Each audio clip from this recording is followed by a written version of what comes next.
Hello and welcome to 6 Minute English. I'm Rob. And I'm Neil. Hello. Hi there, Neil. Now, Neil, what's that on your face? What? This? Yeah, It's a beard, Rob. Have you never seen one before? I have, but I've never seen one on you before. And I'm surprised to say it looks good on you. Oh, well, thank you. I thought I'd get on the beard bandwagon. Beards are all the rage at the moment. That means very fashionable. And to get on a bandwagon is when you join other people in doing something that has become popular, perhaps because you hope to become popular yourself. Well, that doesn't apply to me, Rob, because as you know, I'm very popular already. Yes, I know that, of course. Right, anyway, beards are such a talking point, a subject that a lot of people are discussing, that we decided to talk about them on today's programme. So, are you ready for today's question, Neil? What's the name for someone who loves beards? Is it A, barbophile, B, pagonophile, or C, pelophile? All the answers sound tempting, but I'm going to go for A, barbophile. Right. Okay, well, we'll find out if you're right or wrong later on. But this is interesting. A new scientific study suggests that the more beards there are in a population, the less attractive they become. And this currently gives clean-shaven men a competitive advantage. Oh no, that's bad news for me then. Competitive advantage means when a condition or circumstance puts you in a favorable position. In this case, being clean shaven or having no facial hair. That's right. We've reached peak beard, apparently. Beard popularity has peaked or reached its highest point and will decline in popularity from this point. Okay, let's listen to writer Lucinda Hawksley talking about beards through history. And listen out for a word that means women struggle to achieve the same rights and opportunities as men.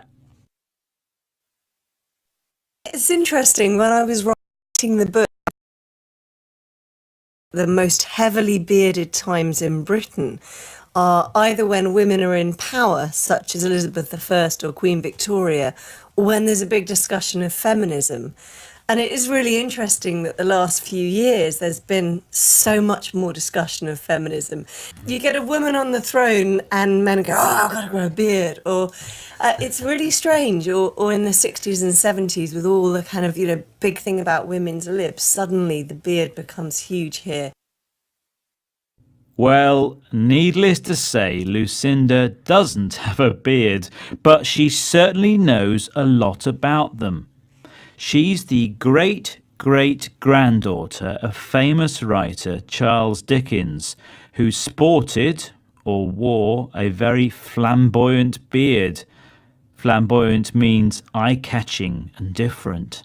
Now, did you spot the word for women's struggle to achieve the same rights as men? Yes, it's feminism.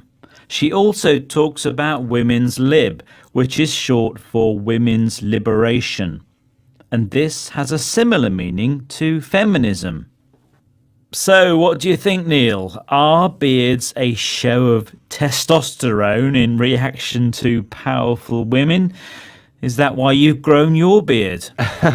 I don't think it's testosterone. That's the main male hormone. For me, it's laziness. I'm flying the flag for men's lib. Liberation from the razor. Right. Well, I'm not sure whether that's a worthy cause or not, Neil. Let's hear from Brock Elbank, the photographer behind the exhibition beard.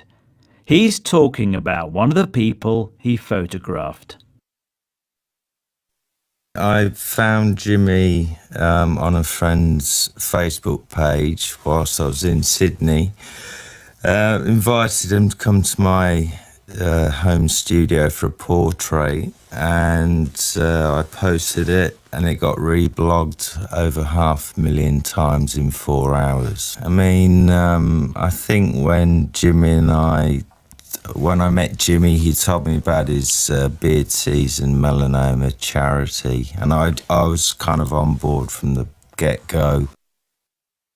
So, Jimmy must have a pretty awesome beard. Indeed, we should check out the beard exhibition and find out.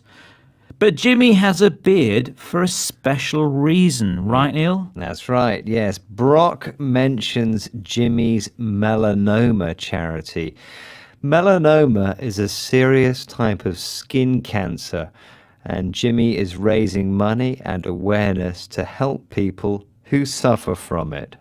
And Brock says he was on board from the get-go, meaning he wanted to be involved with the charity right from the start.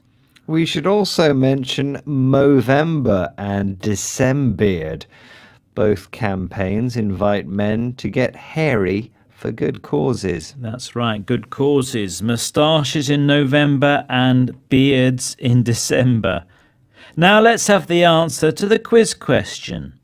I asked, what's the name for someone who loves beards? Was it A, barbophile, B, pogonophile, or C, pelophile? And I said A, barbophile. Wrong, I'm afraid. The answer is actually B, pogonophile. Oh, well, you can't win them all. Now then, Rob, can we hear today's words again?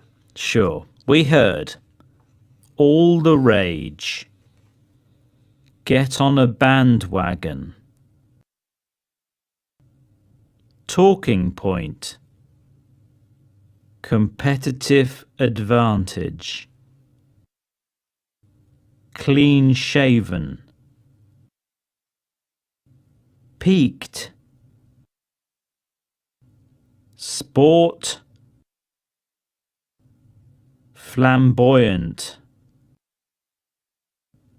feminism, women's lib, testosterone, melanoma, on board from the get-go.